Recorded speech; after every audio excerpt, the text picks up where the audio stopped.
히잡이 어떤 것인지 알려면 이 단어부터 봐야 되는데요. 히잡이라는 말은 아랍어 하자바라는 동사가 있는데 가리다, 나누다라는 동사에서 파생된 명사입니다. 거기서 파생된 히잡이거든요.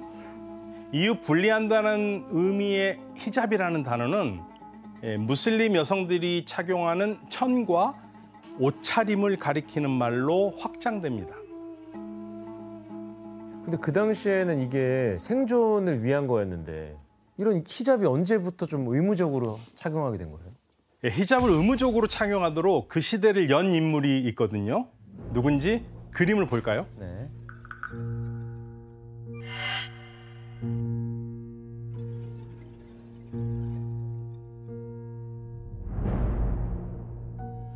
뭐예요? 누구죠? 뭐지? 잠깐만, 새예요? 그러니까 무슬림들이 그린 그림이거든요. 네. 바로 이슬람교의 창시자 무함마드입니다. 이 무함마드는 아라비아 반도에서 알라의 계시를 받은 예언자라고 세상에 선포를 했고요. 그러면서 이슬람교라는 가르침을 사람들에게 전했는데요. 무함마드가 신으로부터 받았다는 계시를 묶어놓은 것을 그 경전을 이름을 꾸란이라고 합니다. 네, 뭐 코란, 꾸르안, 꾸란 이렇게 우리가 얘기를 하는데요. 무슬림들에겐 절대적인 믿음의 책인 동시에 신이 내려준 생활 지침서인 거죠. 그런데 여기에 바로 현재까지도 논란이 되는 히잡 관련 내용이 들어 있습니다. 뭐지? 어떤 건지 규현 씨가 한번 읽어주시겠어요? 제가요. 믿는 여인들에게 눈을 낮추고 은밀한 부위를 가리며 명백히 드러나는 것 외에 다른 치장물이 드러나지 않게 하라고 이르라. 천으로 가슴을 가려 남편과 그의 부모, 자기 자식, 자기의 형제, 형제의 자식, 소유하고 있는 하녀, 성욕을 갖지 못하는 하인, 성을 알지 못하는 어린이 이외의 사람들에게 아름다운 곳을 드러나지 않도록 하라. 좀 말은 어렵지요. 우리말로 했어도요. 그냥 가려라 하면 되는 거예요. 그러니까 그 어떻게 보면은 이 은밀한 뭐 부위들을 당연하지만 가려라라는 얘기인 거 아니에요? 그렇죠. 간단히 정리를 하자면 무슬림 여성들은 가슴을 가리는 천이나 수건을 사용해서 이 부위를 가족이나 아이라든지 이런 사람들 외의 사람들에게는 보여주지 말라 이거죠. 이때 히잡은 신의 명령에 복종하는 신앙심의 상징이자 신의 보호를 받는 정숙한 무슬림 여성이라는 이 차별성을 주는 수단이었던 거죠. 제가 볼때 지금 이런 지금 저기 경전이 있잖아요. 네. 이 경전을 사람들이 지금까지 다 계속 지키고 살고 있는 거예요? 네, 이슬람교를 이제 포부로 하는 나라들은 지금도 잘 지키고 있는데요. 용화의 여성들의 신체가 나오면 안 됩니다. 네, 그리고 해외에서 촬영한 영화에도 여성의 신체가 나오면 편집됩니다. 이게 편집. 그러니까 방영이 안 된다는 거예요? 아니면 그렇게 출연을 해도 안 된다는 아예 거예요? 출연이 안 돼요. 출연이 안 예, 돼요? 아예 나오지 못하는 거죠. 그럼 경전의 남자들 옷차림에 대한 내용은 따로 없어요. 있죠. 그러니까 이슬람에서는 남자나 여자나 모두 정숙하게 복장을 해야 되거든요. 그래서 실로 나는 그대들에게 그대들의 부끄러운 부분을 가리는 옷을 내려놓으라라는 구절이 있습니다. 이 구절을 바탕으로 해서 무슬림 남성들도 공식적인 자리에서는 배꼽부터 무릎까지는 맨살을 내놓지 않습니다. 그 하얀색으로 입고 계시지 않나요? 네, 옷을 다 이렇게 네. 입고 있죠. 그 초창기에는 그냥 자연환경이나 뭐 이민족에게 자기 자신을 자발적으로 보호하는 느낌이었다면 이제는 뭔가 사회적으로 강권하는 듯한 그런 느낌이 드네요. 그렇죠. 이렇게 이슬람교의 교리와 정체성을 나타내는 옷차림은 이 전쟁을 통해서 영토를 늘리니까 점차 전 세계로 뻗어나가겠죠.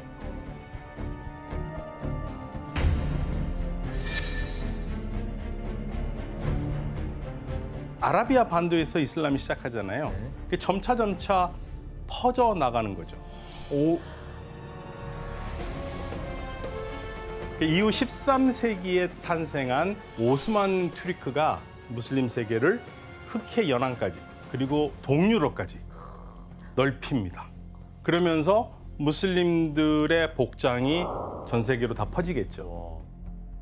근데 지금 이렇게 히잡이라고 통틀어서 얘기는 하지만 사실 히잡은 지역에 따라서 그리고 국가에 따라서 사람에 따라서 명칭과 모양이 다릅니다. 그래서 어떤 것들이 있는지 한번 사진을 보시겠습니다. 와. 굉장히 다양하죠. 전 세계 무슬림 사이에서 가장 널리 통용되는 거는 가장 왼쪽에 있는 머리와 가슴까지만 가린 히잡이죠. 저 정도면 패션인 것 같은데요? 색깔도 다양하고 청바지나 티셔츠 위에 두르기도 합니다. 두 번째는 우리 키미아의 고향인 이란에서 가장 많이 하는 복장입니다. 뭐라고 그러죠 이걸? 차돌. 차도르라고 그러죠. 이건 전신을 가리는 거죠? 예, 거의 다 가리고 있죠. 그리고 여기는 와, 너무 많이 가리신 거 아니에요, 근데? 이거를 니캅이라고 그럽니다. 아, 니카. 눈만 내놓는 거죠. 사우디아라비아에서 가장 많이 했었던 스타일도 바로 이 니캅 스타일입니다. 그리고 이제 마지막 게 가장 우리에게는 좀 안 좋은 걸로 알려진 이거는 앞을 진짜 보이네 진짜. 이거. 아프가니스탄 부르카. 아프가니스탄. 예, 부르카라고 그럽니다. 부르카. 예, 눈도 못 내놓는 거잖아요. 그렇죠. 망사로만 이렇게 보이는 겁니다. 저 답답해서 뭐 저럴 바에 안 나가겠다 너무 진짜. 저건 근데 억압적이다. 저거는 이제 법으로 거의 정해놓은 그런 건 거죠? 아프가니스탄은 그렇습니다. 아직도요? 아프가니스탄은 지금 강제 착용을 하고 있고요. 너무 무서운 나라야. 만약에 안 할 경우에는 남편이나 남동생이나 아버지가 경찰에 끌려가서 경고를 먹어요.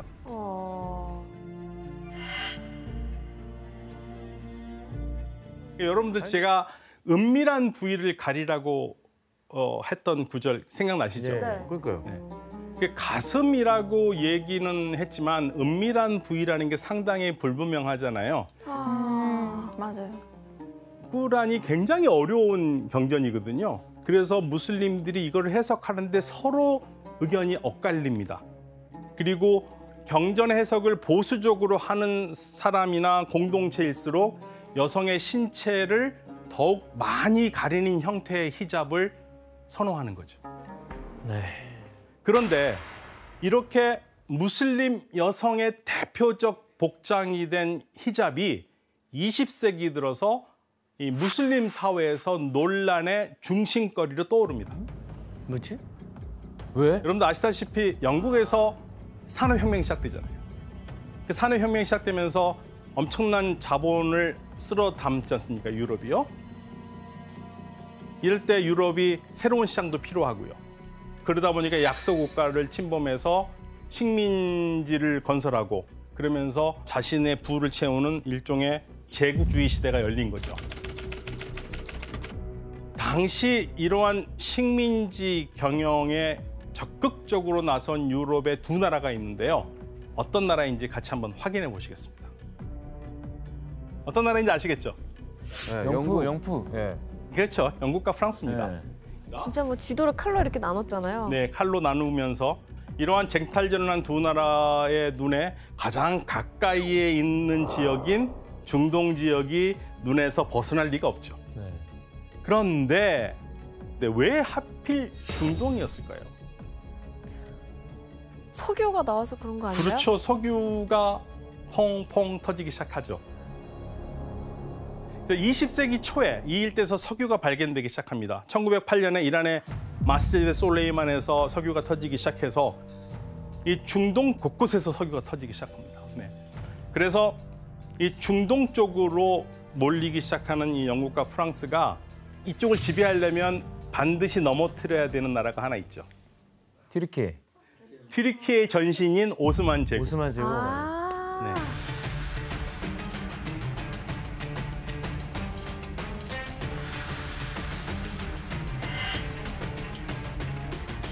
결국에는 이쪽 지형을 완전히 흔드는 제1차 세계대전이 1914년에 발발하고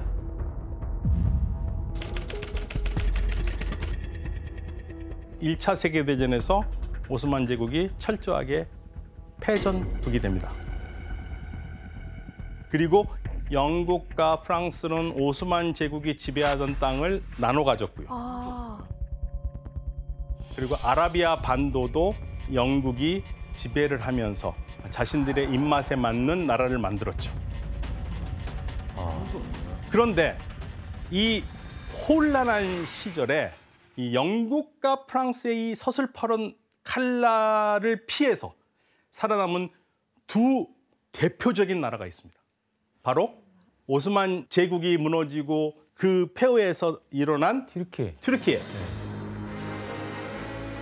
그리고 이때 새로운 튀르키예를 발전시키겠다고 굳건하게 나온 위대한 튀르키예 국부가 있습니다. 그 국부가 바로 무스타파 케말 아타투르크예요. 우리가 보통 케말 파샤라고 많이 하죠.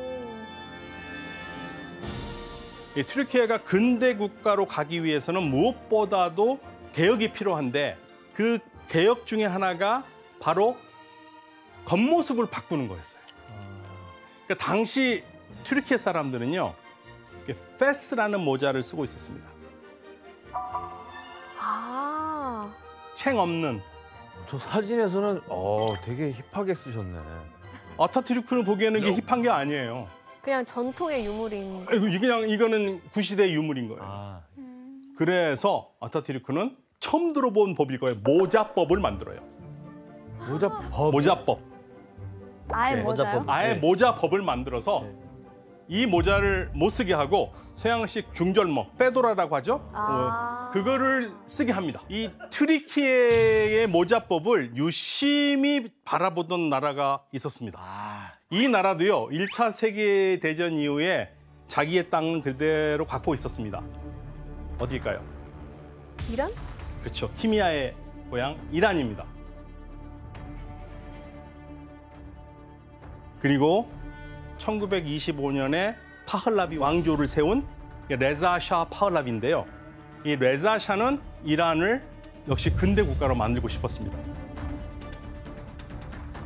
그래서 근대 국가 건설을 위해서 서구화 정책에 돌입했는데요. 서구 군대처럼 상비군으로 바꿔서 나라의 기초를 다지고 근대적인 교육기관을 설립해서 인재를 양성을 하죠. 그리고 1929년에 남성들에게 서양 모자를 씌웁니다. 비슷하게 하네요. 네, 튀르키예의 영향을 많이 받습니다.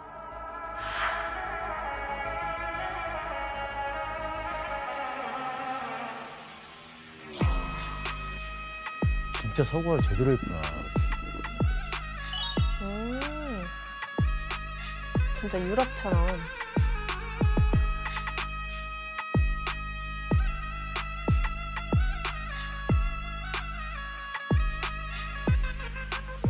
어느 정도 서구화가 된 것처럼 보이잖아요. 네.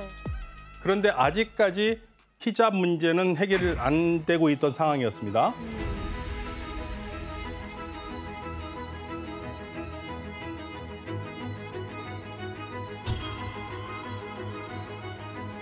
너무 덥다 저거. 어휴. 너무 보기만 해도 답답해요. 그런데 레자샤가 튀르키예를 다녀온 후에 개혁 의지를 더 다집니다. 그리고 1936년에 무언가 일을 벌입니다. 히잡을 벗겼죠. 벗어라. 카시프 헤잡이라고 해서 히잡 벗기는 개혁을 시작합니다. 그럼 엄청난 개혁이네요. 그럼 그건. 히잡 쓰는 게 불법이 된 거네요? 히잡 쓰는 게 불법이 됩니다. 와. 그래서 국민들을 깜짝 놀라게 하는 이벤트도 기획했습니다. 벗겼구나. 누굴까요?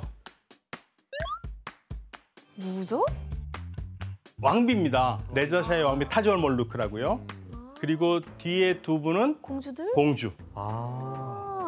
왕족들이 솔선수범했네요. 네, 이게 이란 역사상 처음으로 왕비하고 공주들이 이렇게 얼굴을 드러낸 이벤트였거든요. 이날은 테헤란에 있는 대학교의 졸업식이었는데 갑자기 왕비랑 공주들이 이렇게 히잡 없이 나타나니까 사람들이 깜짝 놀랐다고 그랬겠네요. 하더라고요. 네. 미리 와. 얘기를 해주든지. 밑에 학생들은 다 히잡하고 있었을 거 아니에요. 맞습니다.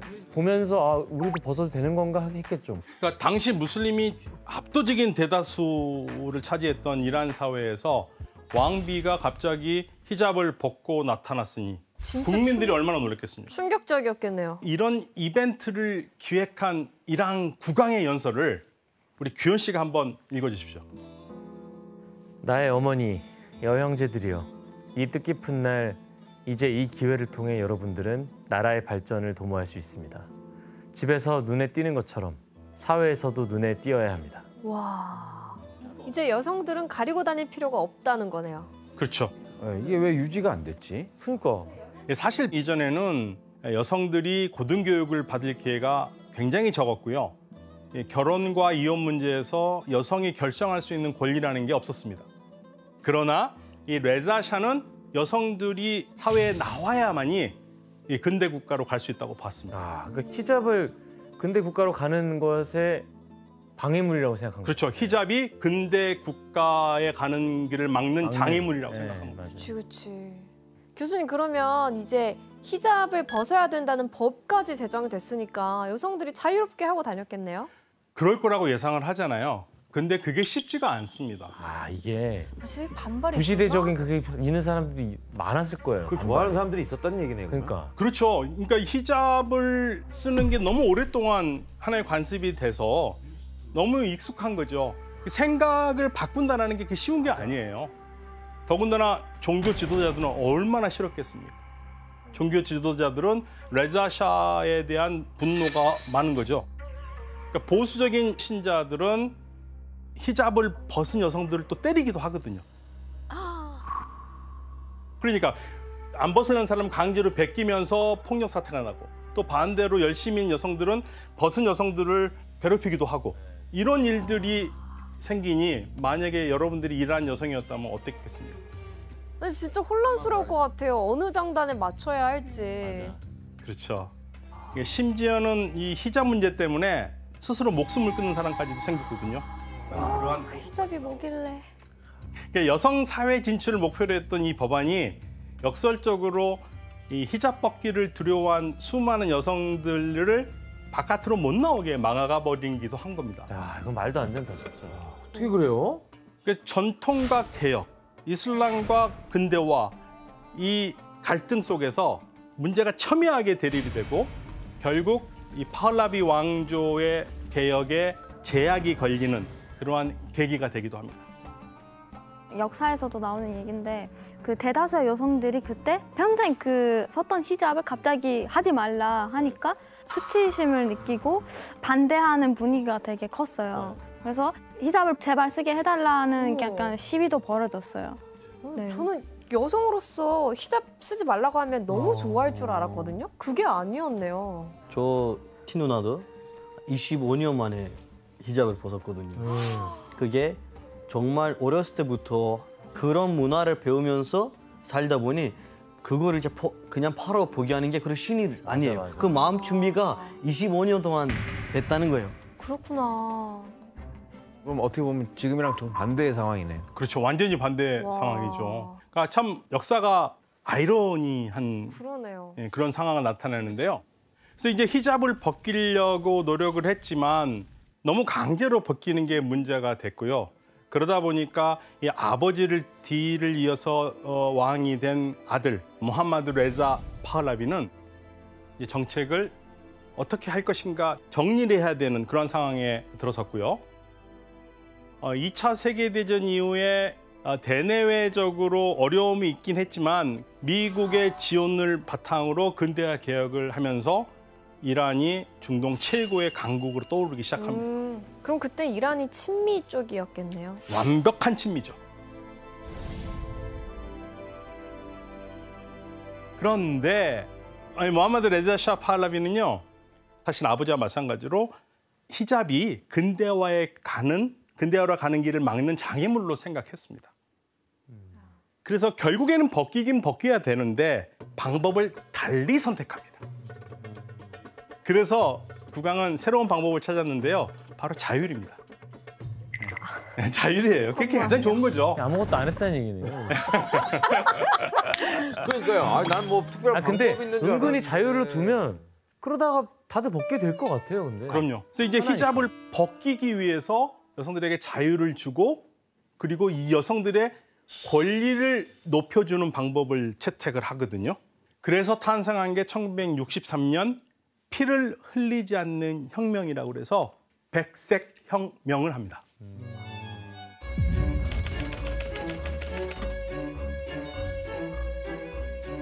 افراد این مملکت را که نصف آن را شما تشکیل می‌دهید آماده درک این انقلاب بزرگ ملی ما نمی‌شدند اگر خود شما از حقوق اولیه بشری امروز دنیا و تمدن امروزی ما محروم می‌شدید. 그다음에 여성의 투표권을 허용합니다. 참정권. 예. 그리고 여성의 이혼 신청권도 확대했고요. 그리고 일부 일처제를 딱 명시하고요.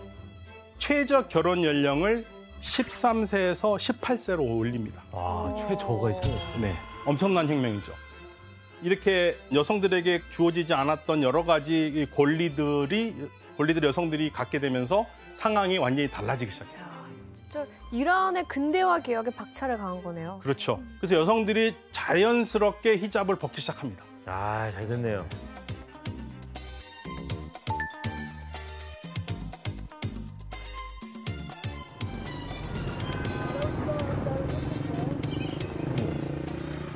우와, 민소매. 그래. 그냥 이거 보면 그냥 미국 그래, 이란일지도 모르겠어. 너무 자유롭고 좋아요. 야. 쇼팬츠도 입으시고 그러니까 얼마나 자유롭게 좋습니까? 해놓고 디스코장인가? 얼마나 좋습니까? 대신 중동의 패션 리더라고 불리는 아예 자유로운 복장을 한 이란 여성들이 마구 늘어난 거죠. 좋아요, 좋아요. 그러면서 이제 이란은 히잡과 완전히 작별한 것처럼 보였죠. 아, 훌륭합니다. 그러니까 강력한 이슬람 색채의 보수적인 분위기가 사라지고 서구식 분위기가 아주 팽배한 나라가 된 거죠. 이렇게만 됐으면 좋겠네요. 하지만 아휴. 당시 이란의 사회적 분위기가 심상치 않게 흘러가고 있었습니다. 왜? 왜냐하면 파hlavi 왕조를 향한 불만이 이곳저곳에서 터져나온 거죠. 예. 그것도 계기가 바로 백색혁명이었어요.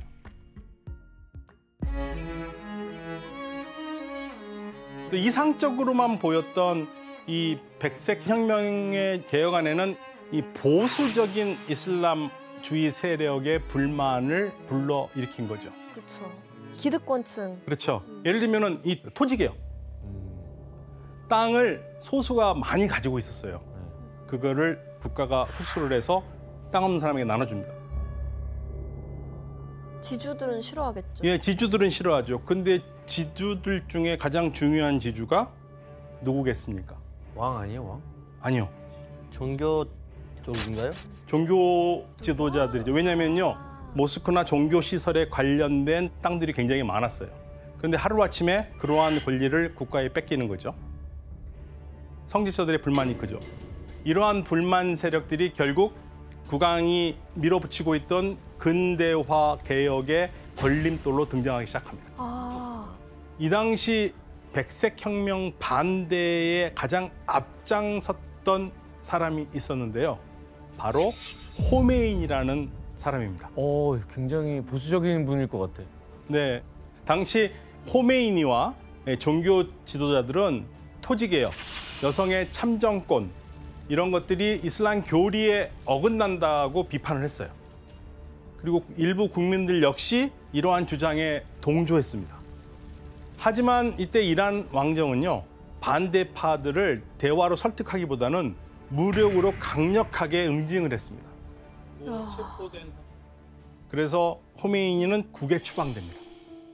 그리고 호메이니의 근거지였던 이슬람 신학교, 그리고 신학교를 중심으로 시작된 반정부 시위를 강경 진압해서 수백 명의 사상자가 발생했고요.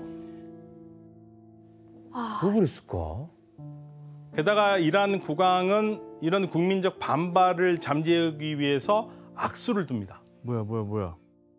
미국 CIA 지원을 받아서 이란 내에 비밀 경찰, 사바크라고 부르는데요. 이 사박을 만들어서 반대 세력을 무자비하게 탄압합니다.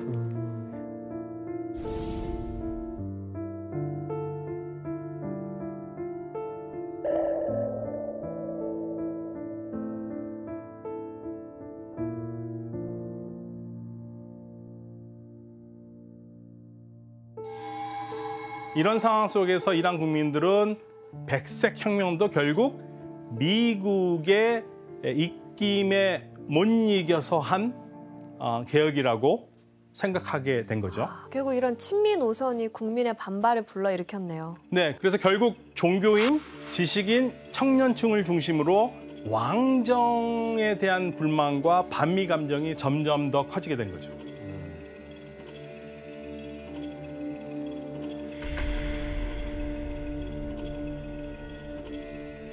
또 파hlavi 왕조가 국민들의 지지를 받지 못한 또 다른 이유는요. 1970년대 들어서 이란이 석유 수입으로 막대한 이득을 얻잖아요. 하지만 이 이득을 국민들에게 골고루 가도록 분배를 했어야 되는 건데 그걸 못했죠. 그럴 것 같았어 나. 70년대 초에 이란 상위 10%가 이란 GDP의 40%를 차지한 것만 봐서도 당시 부의 분배가 제대로 이루어지지 못했고 경제는 발전했지만 빈부차는 늘어나기 시작한 거죠. 경제도 안 좋았구나. 이 정도 상황이면 국민들이 충분히 분노할 만한 그런 상황이네요. 그렇죠. 파hlavi 왕조가 좀 전략을 바꿨어야 되는 건데 국민 눈치를 전혀 보지 않았어요. 너무하네. 1978년 테헤란 중심부에서 수많은 군중들이 모여서 반정부 시위를 이어나갔고요. 12월에 이 반정부 시위대 규모는 무려 200만 명으로 늘어났습니다. 결국 1979년 다시 히잡이 등장하는 결정적인 사건이 일어나는데요. 바로 이란 혁명이 성공한 겁니다.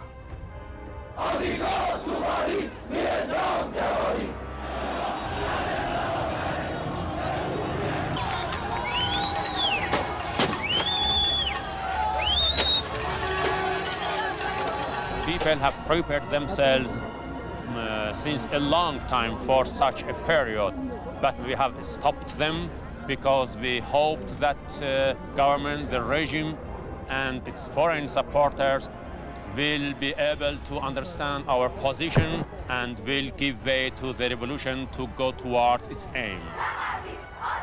그리고 여성들이 히잡을 쓰면서 정부에 반대를 하기 시작합니다. 다 히잡을 쓰네요, 진짜. 그러니까 이게 지금 정부가 잘못된 정책을 펼치고 자기들 사리사욕 챙기다 보니까 그거에 대한 반발 오히려 히잡을 쓰게 되는 그런 일인 거네요. 그렇죠.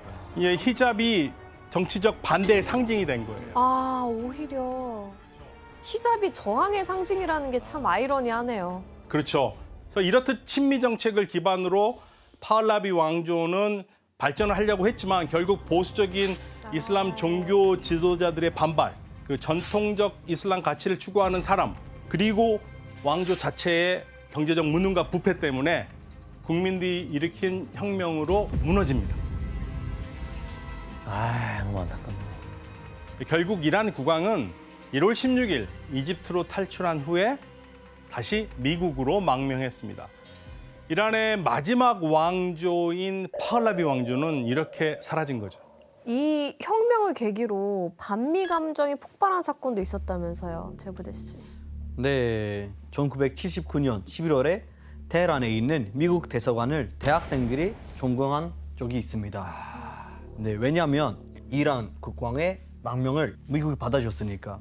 당시에 이제 미국인 52명을 대학생들이 인질로 잡고 441일 동안 대치하면서 뉴스에도 아니 나왔습니다. 444일이면 1년이 넘는 기간 아니에요? 그렇죠.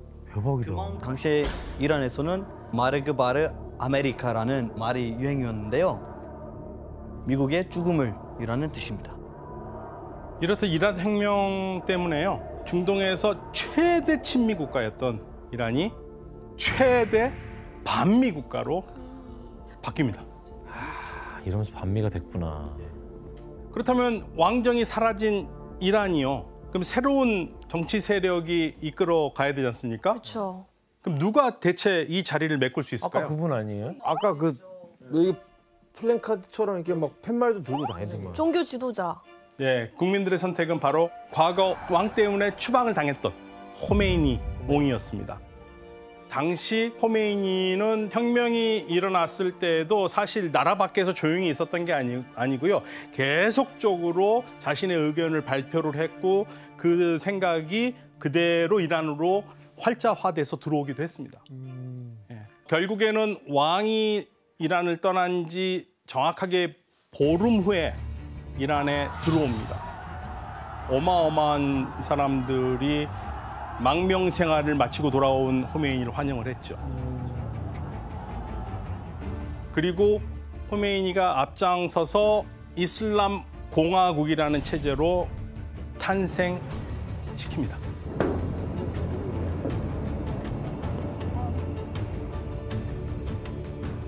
به چی میخوای رای بدی؟ در جمهوری اسلامی آقای خمینی. 그러니까 이란이 세속 왕정 국가에서 이슬람 공화정 국가로 바뀌는 거죠.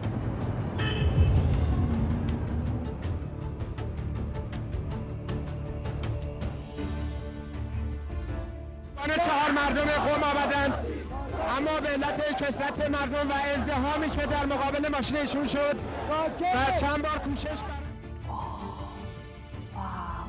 일단은 저 왕조를 몰아내고 새로운 시대가 올 거라는 기대에 가득 찼을 것 같아요. 그렇죠. 호메이니가 추구한 국가는요, 이전의 국가와는 전혀 다르고요.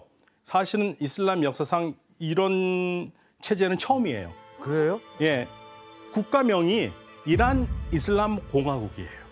밖에서는 이슬람 원리주의 국가라고 부르고요. 이슬람 원리주의라고 우리가 하는 국가는 정치와 종교가 하나가 돼서 움직이는 국가고요. 그리고 서구적인 근대와 서구적인 세속화는 거부하는, 즉 이슬람에서 가르치는 것이 국가의 기본 바탕이 되는 그런 국가를 얘기하는 거죠. 뭔가 그 정치와 종교가 이제 완벽히 결합되는 그런 느낌이 드네요. 네. 근데 정치와 종교가 완전히 분리된 나라들이 있잖아요. 어떤 나라죠? 그런 국가를 세속 국가라고 그러는데 우리 제브데시 온 튀르키예. 예. 분리돼 있구나. 대표적인 국가입니다. 그래서 개인적으로는 이슬람 신앙을 열심히 믿으시오. 그렇지만 그거를 공공의 영역에서 정치화시키지는 마시오. 이게 튀르키예 같은 종교와 정치가 분리된 국가고요. 이란은 그 분리가 안 되는 국가인 겁니다. 완전 이해됐어요. 예. 그런데 원리주의라고 우리가 부르는 국가와 세속주의 국가의 가장 큰 차이점 중에 하나는 바로 히잡입니다. 히잡이 자율성이 있느냐 없느냐가 큰 그러네. 분기점이 되죠. 그러니까 혁명 이후에 혁명의 지도자 호메이니가 가장 먼저 히잡 착용을 의무화시키려고 하거든요. 히잡을 착용하지 않는다라는 것은 벌거벗은 것과 같다고 봤습니다. 즉 나체와 같다고 봅니다. 아니 근데 그러니까요. 여성한테 굉장한 수치심을 불러일으키는 거잖아요. 히잡을 안 썼을 때. 사실 이 말을 한 때가요.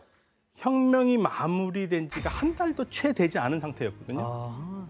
그런데 호메이니의 이 말이 신문에 실린 그날부터 수많은 여성 근로자들이 직장에 나타나지 않습니다.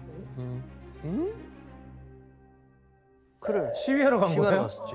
바로 시위해요? 바로 다음 날 이란 여성들은 강력하게 그 발언에 항의하면서 거리에 나와서 시위를 하고 그러면서 하는 말이 우리는 혁명을 하려고 나온 것이 아니라 히잡을 강제 착용하는 거에 대해서 반대하는 의견을 낸다고 나왔어요. 그러니까 자유롭게 해주지. 그렇지만 의견이 쉽게 받아들이기는 어렵겠죠. 아니 근데 뭐 호메이니 씨가 뭐 굳이 그렇게 히잡을 왜 다시 쓰게 하려고 그런 거예요? 무엇보다도 종교적 이유가 굉장히 크죠. 네. 그러니까 혁명 이후 이란이 가장 크게 내건 이념이 이슬람 원리에 맞는 사회 건설이거든요. 그래서 이슬람 문화의 정통성을 다시 찾겠다라는 거고요. 따라서 이슬람교의 가치와 전통을 지켜나가는 상징 중에 가장 중요한 것 중에 하나가 히잡인 거죠. 아, 히잡 착용을 왜 해야 되는지 그 이유에 대한 소문이 막 돌기 시작해요. 바로 여성의 머리카락에는 남성을 미치게 만드는 광선이 발산된다는 아주 과학적 근거가 있다는 거예요. 무슨 소리 하는 거예요? 80년도 가까이 됐는데 그걸 믿는다고요? 하지만 그래서 일부는 이런 소문을 사실로 믿기까지 하고 그래서 여성들은 히잡으로 머리를 가려야 된다라고 생각까지 한 겁니다. 그러니까 선동한 건 어떻게? 결국 1981년에 이란 정부는 이슬람식 복장을 준수해야 한다는 법령을 발표해요. 그리고 과거 파hlavi 왕조가 내건 히잡 착용 금지법을 뒤집어서 히잡 착용 의무화를 시행하는 거죠. 아니 이러다가 이란 모든 여성들 다 죽인격 되겠어요. 그래도 이랬다가 저랬다가 계속 해야 돼요. 그럼 히잡을 착용하는 연령은 몇 살 정도 될까요? 12살? 그냥 중학생 반 14세, 13세. 놀라지 마세요. 네. 9살. 네? 네. 그 학교에서도 이거 쓰고 있는 거예요? 초등학교 3학년에 그 수업을 따로 받아요. 히잡을 따로 써야 받아요, 수업을? 되고 예배해야 되고 어떻게 써야 맞는 건지 그리고 뭐 예배 어떻게 하는 건지 이슬람교 율법에 있는 것들을 다 하나씩 그 특강 같은 거를 열려서 받아요. 근데 그게 지금 40년 동안 이어져 오고 있는 거네요. 그러니까 점점 더 금지하는 것들도 많아지겠네요. 경전에 의거해서. 그렇죠. 네. 히잡만 쓰면은 끝나는 문제가 아니고요. 히잡이 가지고 있는 의미가 분리하는 거잖아요. 네. 남성과 여성을 분리를 하죠. 따라서 학교에서도 같이 있을 수가 없죠. 남녀 공학이 있을 수가 없는 겁니다. 그리고 여성들은 스포츠 경기장에 갈 수가 없고요. 수영장을 써도 남성이 쓰는 시간, 여성이 쓰는 시간이 따로 있어요.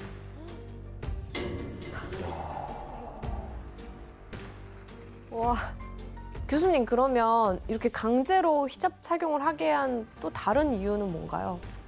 바로 서구 세속화를 막겠다는 겁니다. 히잡을 안 쓴다라는 것을 서구 세속화를 받아들이는 사람으로 본 거예요. 이란 정부는 여성들의 복장을 히잡으로 되돌리는 건 말할 것도 없고요. 유행가나 이런 것들도 이슬람적이지 않다는 이유로 퇴출시키고 방송 이런 곳에서 뭐 서양 팝송이라든지 서양의 클래식이라든 것을 다 금지시킵니다. 그래서 1997년에 좀 더 온건한 행정부가 들어설 때까지는 이게 철저했어요. 에어컨도 쓰면 안 되는 거 아니에요, 그러면? 이란 정부는 2010년 신문과 방송 등 미디어에서 반려동물이나 반려동물 관련 제품 광고를 실지 못하도록 조치를 취했습니다. 우와. 최근에는 반려견을 키우는 걸 전면적으로 제한하는 법안을 발의했고요. 그리고 이 법안에 따르면 반려동물을 소유하려면 특별위원회의 허가를 받아야 돼요. 이렇게 이슬람 원리주의 국가가 된 이란은 더 원칙적으로 이슬람 국가의 면모를 갖추기 위해서 많은 노력을 하고요. 특히 여성 히잡 착용을 긍정적으로 볼 수 있도록 광고를 합니다. 연예인 마케팅을 하는 거고. 홍보를 하는 거죠. 그래서 많은 포스터나 벽화 같은 거를 만드는데요. 사진을 한번 보시겠습니다. هجاب صدفی برای مروارید. 그게 무슨 뜻이에요? 그러니까 여성이 여성은 진주고 진주고 히잡이 진주 껍질이라는 거죠. 그래서 이 귀한 존재인 여성을 그 존재의 가치를 더 높여주는 게 히잡이다. 이렇게 홍보를 합니다. 너무 미화했는데요? 하지만 이렇게 대대적인 광고로 히잡 착용의 긍정적인 면을 부각을 해도요. 한쪽에서는 법을 개정해서 히잡을 착용하지 않는 여성을 처벌하는 그 강도를 더 높이는데 1983년에는요. 길이나 공공장소에서 히잡을 쓰지 않은 여성은 태형 74대에 처한다. 예? 왜 이렇게 많이 때려요? 그리고 1996년부터는 최소 10일에서 최대 2개월의 징역형이나 벌금형에 처하는 법안을 발표했습니다. 그리고 최근엔 이 법에 따라서 징역 24년형까지 선고받은 여성이 있었습니다. 말도 안 된다. 어떻게 그래요? 그녀는 공공장소에서 히잡을 쓰지 않은 채 자신의 모습을 촬영해서 SNS에 올렸고요. ما هم به کمپین چهارشنبه سفید پیوستیم و به حجاب اجباری نمیدیم و امید آزادی. 그 결과 공공장소에서 히잡을 쓰지 않은 횟수를 합해서 15년형을 받고 거기에 더해 히잡 착용 거부를 선동하면 매춘에 준하는 범죄로 간주해서 와 야, 정말. 이거 말도 안 된다 진짜. 죄목이 추가돼서 무려 9년형이 더해졌습니다. 아니 히잡 안 썼다고요? 네. 와, 무섭다. 게다가 2005년에 당시 대통령 아흐마디네자드 대통령이 우리가 보통 도덕 경찰이라고 신문에서 얘기하는 가시드 에르샤드라는 걸 만듭니다. 아, 격차들이구나. 이제 본격적으로 제대로 이슬람식 복장하지 않은 사람들을 단속하는 거예요. 그래서 남녀가 조를 이루어서 순찰을 하고 벤에 태워서 끌려고 가는 거예요. 이 도덕경찰이 활동하면서 이란 사회의 여성들이 행동에 제약을 느끼게 될 수밖에 없는 건데요.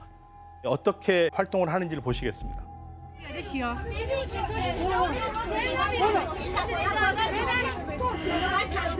아 히잡 안 썼다. 안 썼네, 안 썼네.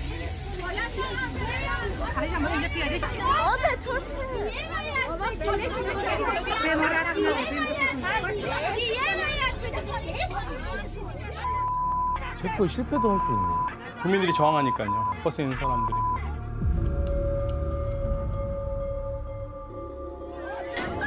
아이고. 저기 끌고 간다. 어머머머, 어떡해. 아이고.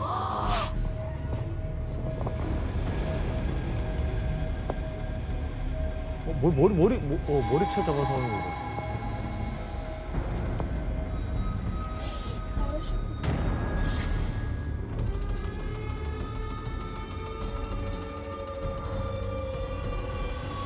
저렇게 써도 잡혀가네요? 그렇죠. 머리가 나오지 않습니까? 완전히 덮어야죠. 난 이렇게 심할 줄은 몰랐어요 사실.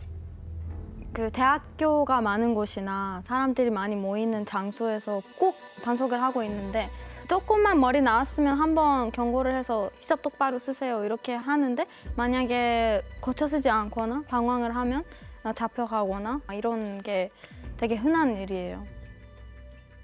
생각만 해도 갔는데 답답해요. 안 쓰면 어떻게 돼요?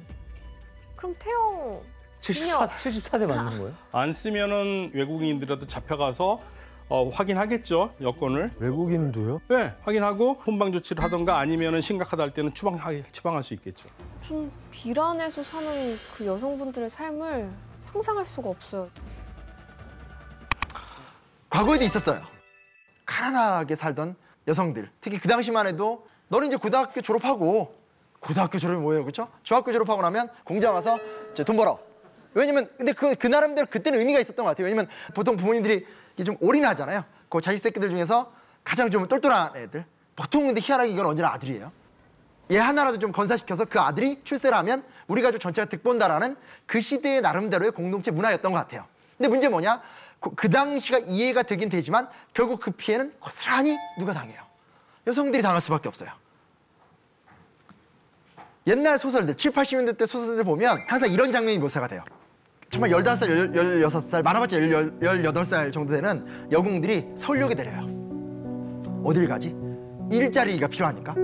쭉 직진을 해서 끝까지 가면 공장에 가는 거고요. 가다가 누가 말을 시켜서 거기에 넘어가면 사창가로 가는 거예요. 여성이 선택할 수 있는 사회적 범위가 너무나 작았다라는 얘기예요. 그래서 여공이 됐어요. 우리 가족을 건사시켜야 돼요. 우리 오빠의 학비 자금을 대야 돼요. 숙명처럼 다가온 주제예요. 열심히 일을 하겠죠. 근데 하루에 노동량이 너무 많아요. 너무 많아요. 너무 많은데 잔업을 하면 돈을 더 준대요. 하겠어요, 안 하겠어요? 선택의 기회를 놓을 수밖에 없는 거죠. 근데 이 노동 상태가 지금 우리가 그냥 뭐 8시간, 12시간 이게 긴 게 문제가 아니라 예를 들면 이때는 1층 건물이면 1층 건물의 공간이 아까워요. 그러니까 건물을 2개를 쪼개요. 쪼개서 미싱을 위아래로 갖다 두어서 1층인데 2명이 일을 하게끔 만들어 놓는 거예요. 그러니까 아예 애초에 허리를 굽고 이렇게 들어가서 일을 하고 나올 수밖에 없고 점심시간이다라고 하면 점심시간이 따로 나가서 밥을 먹는 게 아니라 그 자리에서 밥을 먹는 거예요. 그 섬 위에 먼지 하는 데서 식사를 하게 되는 거고 그리고 나서 토요일, 일요일 때도 역시 계속 잔업 뭐 하게 되고 밤에도 막 잔업하게 되고 이러니까 보통 한 2, 3주에 한 번씩 쉬게 되고 이런 상황이 되는 거죠. 그럼 사람이 몸이 버틸 수 있을까요? 못 버티니까 야근할 때 어떻게 하냐? 각성제가 와요. 각성제. 잠 안 오는 약을 먹고 일을 해요.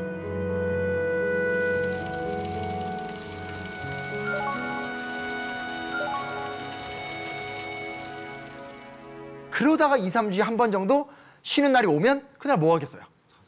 하루 종일 자는 거야.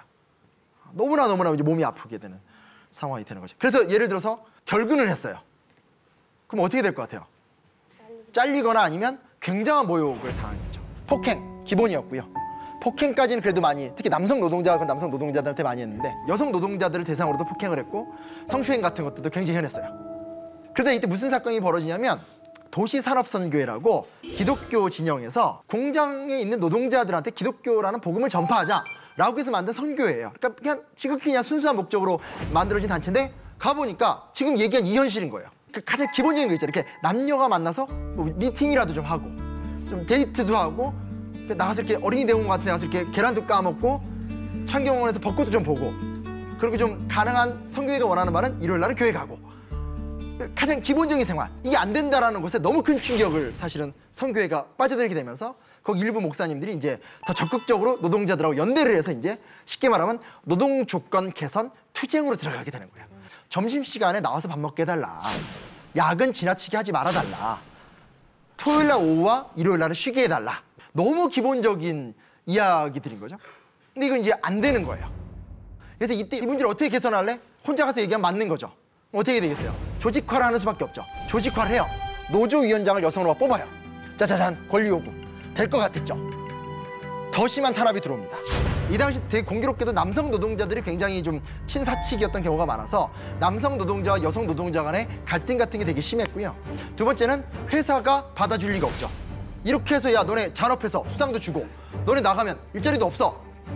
뭐야? 이렇게 나오게 돼요.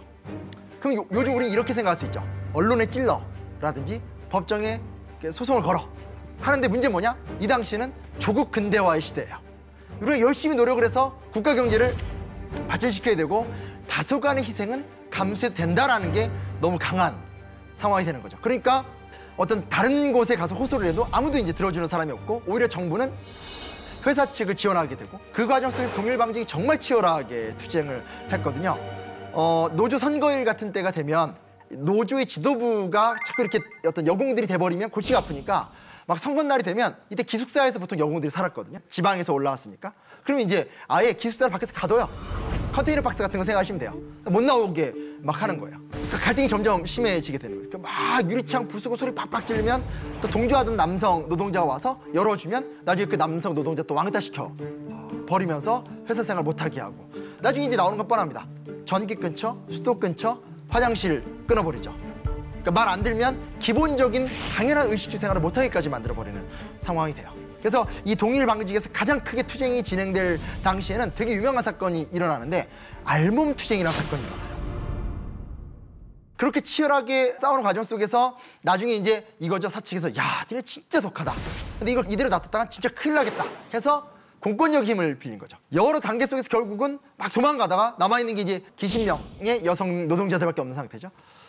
방법이 없어요. 이제는 정말 진압되는 것밖에 방법이 없어요. 근데 그 순간 자기들끼리 누가 먼저 이겼는지 몰랐는데 이런 얘기가 나와요. 야, 나체 여성들은 남자들이 손을 못 걷는데 라는 얘기가 확 도는 거예요. 그러니까 서로 야 그렇다 하면서 갑자기 거기서 여공들이 우통을 다 벗어요. 노출이 금기인 사회고 아주 정숙함을 강조하는 유교 문화에서 여공들이 완전히 고립된 상태에서 이제 다 끝났다고 생각하고 이 소위 말하는 장구찬 몽둥이 들고 딱 들어와서 경찰들이 있는데 거기서 갑자기 우통을 막 벗으며 서로 막 껴안고 연대를 하는 거예요. 그러니까 완전히 예상하지 못한 상황이 되면서 몇 분간 멈칫 하는 거예요. 그랬더니 몇 분간 멈칫 했겠지. 그 다음에 어떻게 됐겠어요? 가서 때리고 방망이 때리고 머리채 끌어당기고 발로 짓밟아 놓고 하면서 그 사람들을 막 경찰에 그 경찰차 막 집어넣어. 그럼 그 중에서 이제 안 잡힌 사람은 막 그 옷을 벗겨내지 상태에서 막 뛰어가면서 엉엉 울기도 하고 나중에 정신병에 걸려서 헤어나오지 못한 사람들 있고 하게 되는데 그러고도 이 여공들이 포기하지 않아요. 포기하지 않은 상태에서 노조에 가입해서 활동하려고 하니까 이번에는 남성 노동자들이 똥을 갖고 와요. 그러니까 옛날에 퍼세시 화장실이었으니까 똥을 퍼온 거예요. 퍼와서 이제 지도원들이 이렇게 들어오니까 똥물을 그 투표에 못 들게 쫙쫙 뿌린 상태에서 그 지도자들이 있을 거예요. 그 지도자들한테 가서 똥을 손을 넣어서 끄집어낸 다음에 그 이제 브레이즈 안에다 손을 넣어서 막 비벼버려요. 막 비벼버려요. 그렇게 해서 사실은 이 투쟁을 또 무마시켜 버리는 과정들을 거치게 돼요. 근데 그 시기 때 왜 여성들이 그런 고통을 당했으며 여성들이 그런 과정 속에서 몰락했는가라는 것들은 사실은 그 자체로 좀 이 사건을 다르게 저는 생각해 볼 필요가 있는 것 같아요. 부천 성고문 사건. 이것도 들어보신 분들이 좀 있을 거예요. 1987년 6월 항쟁이 일어나기 이제 좀 전에 사실은 이 부천 성고문 사건이 폭로가 되면서 당시에 전두환 독재 정권이 무너지는 데 있어서 굉장히 큰 영향을 줬던 사건이에요. 권인숙이라는 당시에 서울대 의료학과생이었었는데 위장 취업을 한 거예요. 그러니까 노동운동을 발전시키고 싶어서 위장 취업을 했고 위장 취업을 한 상태에서 야 요즘에 그런 식으로 노동계에 침투해서 노동자들을 의식화시키려는 사람들이 많대. 체포해! 하면서 부천경찰서에서 이제 수사가 나와서 체포가 된 거죠. 체포가 된 상황에서 잡혀와서 문기동 경사에 의해서 아주 고도의 성추행을 당해요. 근데 이런 사건이 없지 않았어요. 당연히 없지 않았겠죠. 왜냐면 여공들 막 일 안 하면 똑바로 일해 하면서 막 때리고 가다가 뭐 튼실하면서 툭툭 치고 막 이런 어떤 오늘날 우리가 보기엔 너무나 모욕적인 어떤 그런 성추행 같은 것들이 그냥 당연한 문화였었기 때문에 얼마나 많은 소위 말하는 여대생들이 데모를 하거나 노동운동하거나 해서 잡혀갔었을 때 고도의 성추행을 당했겠어요. 근데 대부분 이제 덮었죠. 왜 덮었냐면 어차피 너는 지금 노동운동하다 와서 잡혀온 애니까 더 큰 죄로 갇혀질 수 있으니까 얘기하지 않고 그냥 모른 척 하면 집행유예로 넘어간다 라는 것도 있는 거고 당시 사회 문화나 분위기 자체가 그런 얘기를 받아들일 수가 없는 거예요. 네가 좀 이렇게 보이지 않았냐라든지 네가 뭐 이렇게 드러내지 않았냐 뭐 이런 식의 태도로서 가족조차도 받아들이지 못하죠. 그래서 사실은 이 사건을 당한 다음에 이 권인숙 씨가 굉장히 힘들었었고 이 얘기를 가족들한테 얘기하니까 가족들조차도 아 이거는 좀 이렇게 덮는 게 낫지 않겠냐. 왜냐면 변호사가 직접 충고를 하거든요. 이거를 덮어야지만 집행유예를 받을 수 있다 이렇게 얘기가 나왔었거든요. 고민을 많이 했었던 것 같아요. 그리고 결국은 권인숙 씨가 이거 폭로를 하게 됐죠. 폭로를 했고 결과가 어땠을 것 같으세요? 결과가 유명한 말이 있습니다. 성을 혁명의 도구화하려고 한다. 그러니까 무슨 얘기냐? 이런 일은 없었고 존재하지 않았고 그냥 이 소위 말하는 문제 있는 애들이 이슈를 끌려고 말도 안 되는 얘기를 끄집어낸다 라고 막 이렇게 여론몰이를 막 하게 된 거예요. 그래서 뭐 검찰 측에서도 가이드라인이 나오게 되고 그대로 이제 언론에서 보도가 되고 하면서 결국은 집행유예로 넘어갈 수 있는 상황을 이분이 실제로 징역을 살게 돼요. 그리고 6월 항쟁 이후에 이분이 풀려나세요. 역사의 어떤 전체적인 흐름으로 본다라면 당연히 우리나라 민주주의 발전사에 참 중요한 사건인 거죠. 근데 되짚어서 보면 뭐냐면 왜 이 투쟁 가운데서 저런 성폭력이 있었는가? 그리고 그녀가 그 이야기를 폭로하는 데 있어서 굉장히 많은 용기를 낼 수밖에 없었는가? 변호사나 가족은 왜 이 얘기를 만류할 수밖에 없었는가? 그리고 오히려 그녀는 그걸 폭로하면서 더 나쁜 사람으로 몰려서 실형을 살 수밖에 없었는가?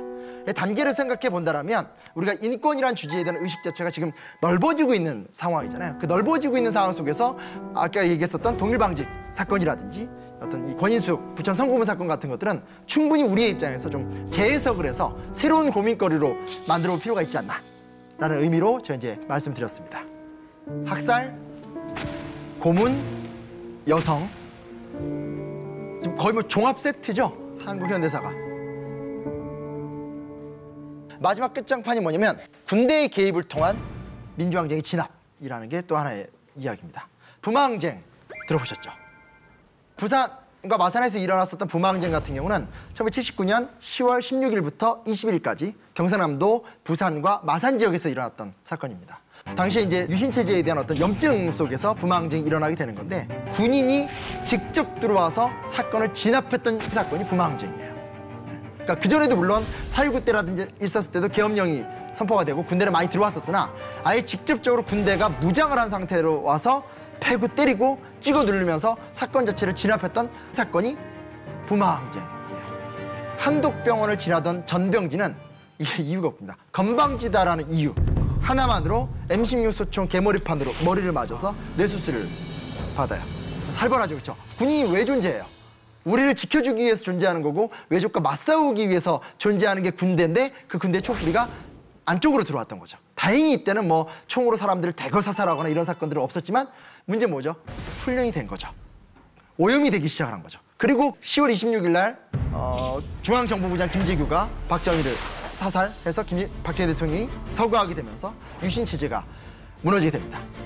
근데 이제 이거죠. 20년간 독재 체제를 운영하면서 나름대로 자기 세력을 유지하기 위해서 여러 사조직을 만들었는데 그 중에 하나 뭐냐면 군대 내 사조직이었던 하나회라고 하는 조직을 만들었고 그 하나회의 수장이 박정희에게 개인 충성을 다짐하면서 자기 그룹들을 밀어주고 땡겨주고 하던 전두환, 노태우 사람들이었던 거죠. 무슨 얘기냐? 유신 체제가 무너졌을 때 일반 사람들은 아 이제 끝났구나 라고 생각하지만 끝날 수가 없는 거죠, 구조적으로. 왜냐면 그를 무너뜨렸었을 때 그가 길러놓은 세력이 스물스물 기어올라서 새로운 일을 저지를 수밖에 없는 거니까. 그래서 10월 26일 날 박정희 대통령 서거 이후에 12월 12일 날 소위 말하는 12.12 군사반란이라는 것이 일어나게 되면서 전두환 보안사령관을 중심으로 해서 육사 11기생들, 신군부들이 이제 권력을 장악합니다. 그때만 해도 사람들이 잘 몰랐어요. 이게 무슨 이유였고 왜 이런 사건이 터졌는지 그냥 뭔가 무슨 문제가 있나 보다 하면서 상황을 좀 관망 주시하고 있었고 초기만 해도 보안사령관 전두환이 나는 이 사건을 처리할 뿐이고 그냥 박정희 암살 사건만을 수사할 뿐이지 정치일은 관심도 없다. 나섰기 때문에 아 그래 어떻게 정리되고 민주화가 되겠지라고 다 생각을 하고 있었던 분위기로 한 4, 5개월 동안 쭉 진행이 됐었죠. 근데 몇 달이 지나가는 동안 뭐 아무런 진척이 없는 거예요. 그게 뭐야?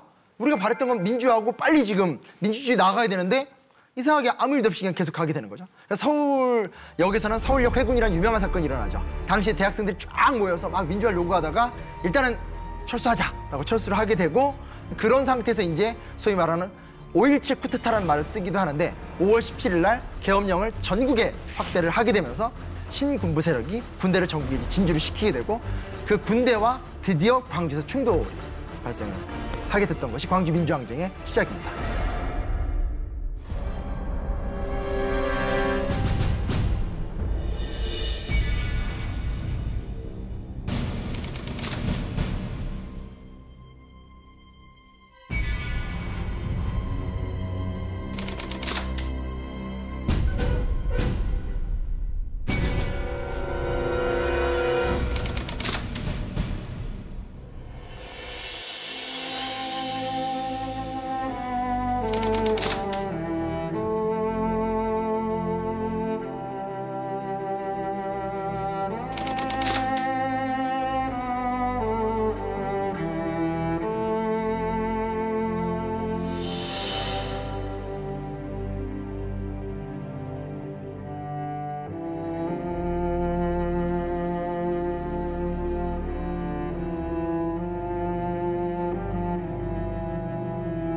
길 가던 여학생들을 이유 없이 붙잡아서 막 군홧발로 걷어차고 다시 기록을 보면 옷을 찢고 이런 장면도 나와요.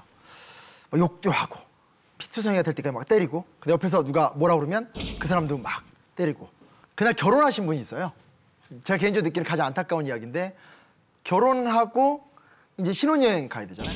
택시 타고 가던 신혼부부를 택시를 세운 다음에 끄집어내서 어마어마한 폭력을 행사하고 그래서 결혼을 했기 때문에 혼미복이라고 해야 되나 이렇게 옷을 예쁘게 입었는데 거기 피로 완전히 막 칠갑이 돼서 남편이 완전히 터진 거를 데리고 가던 아내의 모습 이런 것들도 있고요. 아 이게 너무 가슴 아픈 얘기인데 이 머리가 으깨지고 팔이 부러져서 피범벅이 된 사람을 택시기사가 마음이 안타까워서 이렇게 몰고 가니까 그걸 막아서니까 택시기사가 화나서 사람이 죽어가고 있다. 그러니까 대검으로 찔러서 그 택시기사의 배를 찔러서 죽이게 되고 부마항쟁에서 민중들을 군이 진압할 수 있다는 피해 학습을 한 거죠. 그리고 그 다음 단계로 들어갔었을 때는 당연히 얘네들은 쏴 죽일 수 있다라는 단계로 가게 되는 거고 사람들이 억울해서 저항을 하니까 더 잔혹한 행동을 하게 되면서 본인 행동을 합리화하게 되는 거죠. 그리고 이 큰 사건들을 막아버리기 위해서 언론 같은 거 다 막아버리고 그때 제 옛날에 은사님의 증언에 따르면 독일에서 유학을 하고 계셨는데 외국인 이게 타종이 된 거예요. 타종이 된 상태에서 너무 놀래가지고 집에 전화를 한 거야.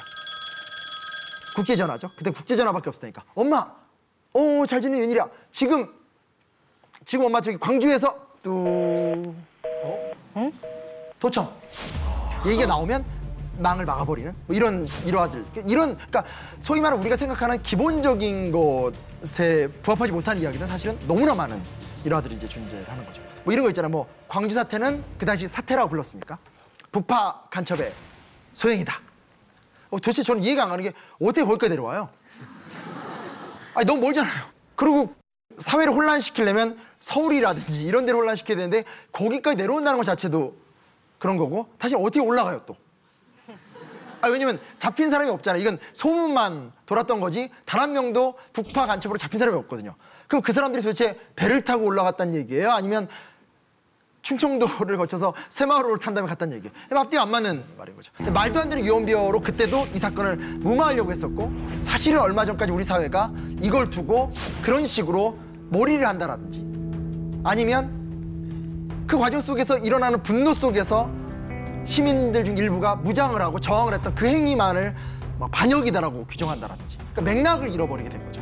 이야기의 맥락과 원인과 결과가 있는데 그것을 다 합쳐야지만 역사인 건데 그 역사의 이야기를 다 하지 않고 특정만 끄집어내서 우리끼리 누군가를 나쁜 사람들의 무리로 만들어버리고 특정 도시는 나쁜 도시고 특정 지역 사람들은 마치 이등 국민 같은 이런 식의 어떤 과정들을 저질렀다는 것이 너무나 고통스러웠던 거고 그 당시 결국은 김대중 내라는 뭐 사건 이렇게 몰아가지고 당시에 아주 유력했었던 야당 지도자 중에 한 명이었었던 김대중을 사형 선고를 때리게 되는 것으로도 이제 연결이 되게 되는 거죠. 북한의 사주를 받아서 광주 시민들을 선동해서 국가보안법, 방공법, 개헌법, 외환관리법 등을 다 위반해서 군법회의에 회부가 되는 구조거든요. 근데 사실은 김대중 후보는 그 당시에 유신체제 때 가택연금을 계속 당해 있었던 상황이었었거든요. 그러니까 군인과 기관들이 아예 그 집을 감시하고 집 밖으로 나오지도 못하던 상황인데 그가 서울에서 광주까지 무슨 연통을 했고 이게 지금 이 웃음의 이유는 아마 서로 아실 거예요. 이거 어처구니가 없는 이야기인 거예요. 그러니까 앞뒤가 말이 안 되잖아요. 가택연금이 돼서 몇 년을 살아있던 사람이 광주 지역에 가가지고 내란을 조직했다는 것도 말이 안 되고 북한이 거기서 간첩을 내려보내서 선동했다는 것도 말이 안 되고 당시에 봤던 그 지역에 있었던 외신 기자나 어떤 외국인 선교사들의 증언 그리고 외신의 보도 뭐 이런 것들 혹은 지금 남아있는 증언들을 다 보면 우리가 갖고 있는 어떤 상식의 입장에서 받아들일 수 없는 얘기들인데도 최근까지도 이런 것들이 막 활용이 되고 그 시간 동안에는 그 지역을 이렇게 다 찍어 누르고 했던 거죠. 근데 중요한 게 있습니다. 박정희 정권 때는 막 미니스커트도 못 입게 하고 머리 길르면 자르고 막 그랬잖아요.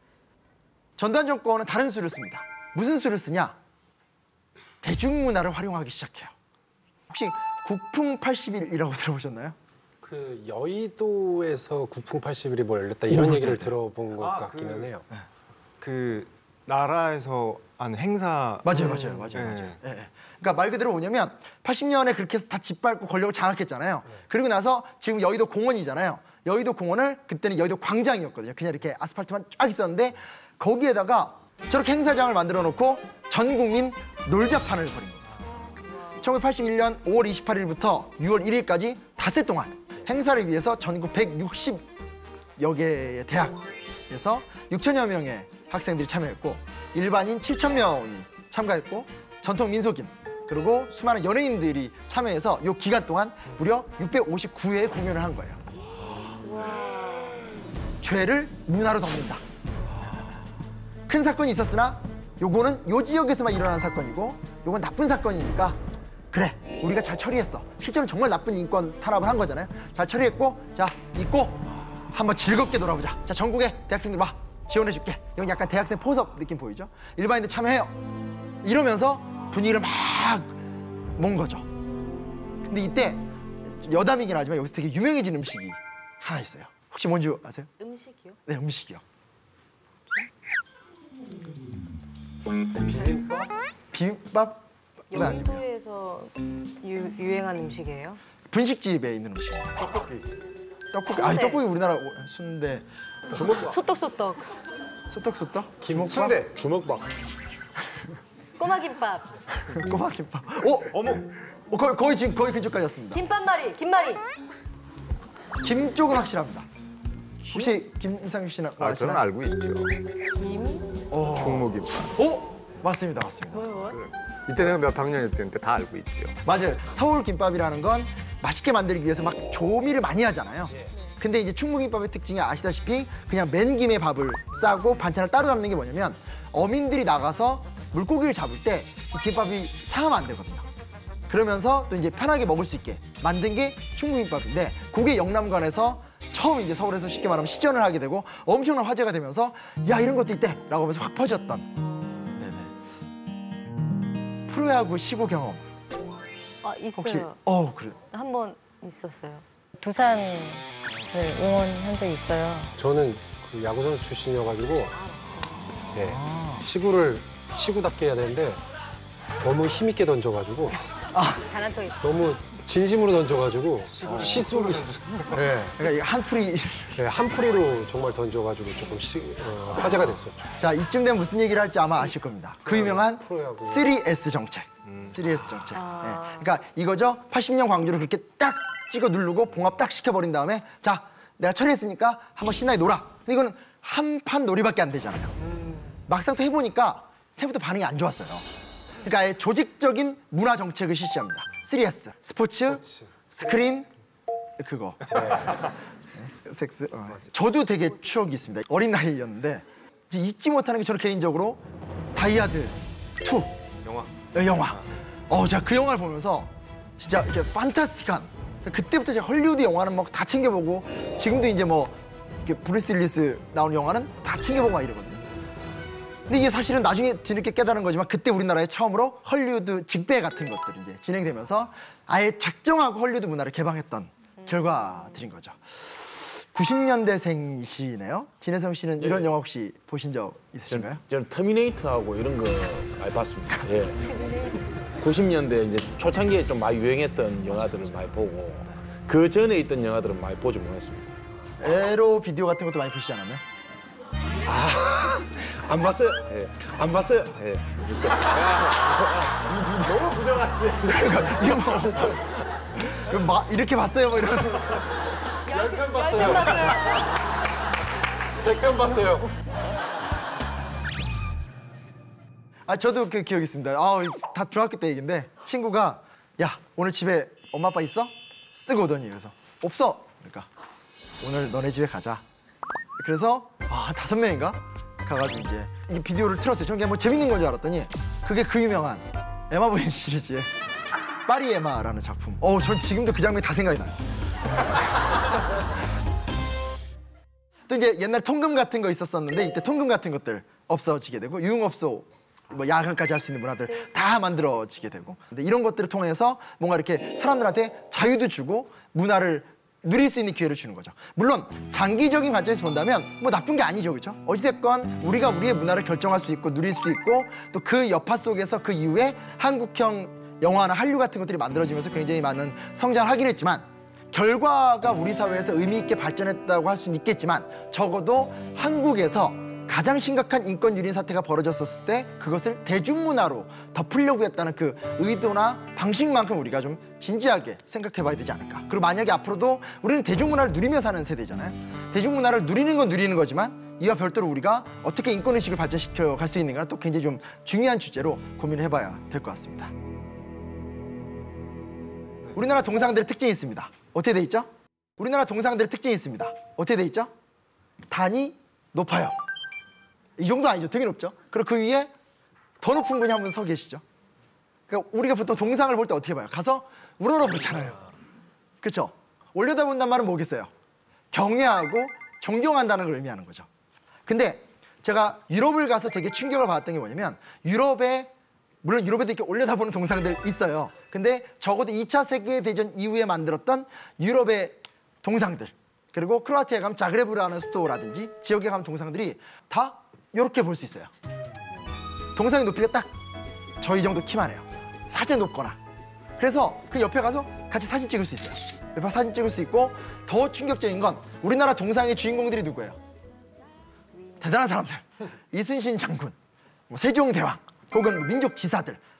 우리가 감히 이렇게 따라갈 수 없는 어떤 그런 대단한 사람들이 보통 기려지는 거죠. 근데 가서 되게 충격을 받았던 게 시장, 돌비치 시장이라는 유명한 시장이 있거든요. 그 장터에 아주머니 동상이 있어요. 그래서 그냥 편한 옷 입고 그렇게 머리에 바구니 이거 딱 이렇게 있는 동상이 있어요.